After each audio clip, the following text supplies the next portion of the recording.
मित्रांनो नमस्कार, स्वागत आहे आपल्या आजच्या व्हिडिओमध्ये. मित्रांनो, UPSCची एक्झामची वाट पाहताय का? तर तुमच्यासाठी एक गुड न्यूज आहे.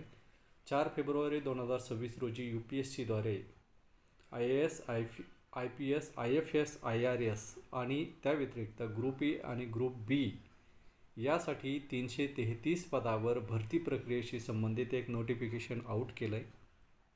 ग्रुप एमध्ये ऑडिट अँड अकाउंट, रेव्हेन्यू आणि पोस्टल सर्व्हिसेसचा समावेश होतो, तर ग्रुप बीमध्ये आर्म फोर्सेस, हेडक्वार्टर, सिव्हिल सर्व्हिसेसचा समावेश होतो.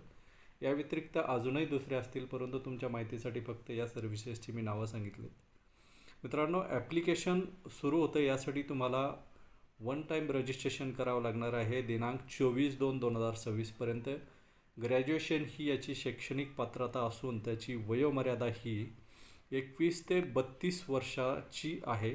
यामध्ये तुम्ही 2/8/1994 ते 1/8/2005 या कालावधीमध्ये तुमचा जन्म झालेला असावा. परंतु SC/ST कॅन्डिडेटसाठी 5 वर्षे, OBC NCL असलेल्या कॅन्डिडेटसाठी 3 वर्ष, डिफेन्स पर्सनलसाठी 3 वर्ष, एक्स सर्व्हिसमॅन पर्सनलसाठी 5 वर्ष व दिव्यांग कॅन्डिडेटसाठी 10 वर्षाचे वयोमर्यादा शिथिल केलेली आहे.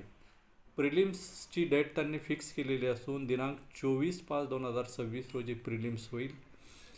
त्यानुसार जर तुम्ही पात्र असाल तर लवकरात लवकर अर्ज करा. बरेचसे ग्रॅज्युएशन कंप्लीट असलेले युवक या एक्झामची वाट पाहतात, तर तुमच्यासाठी एक खूप मोठी गुड न्यूज आहे.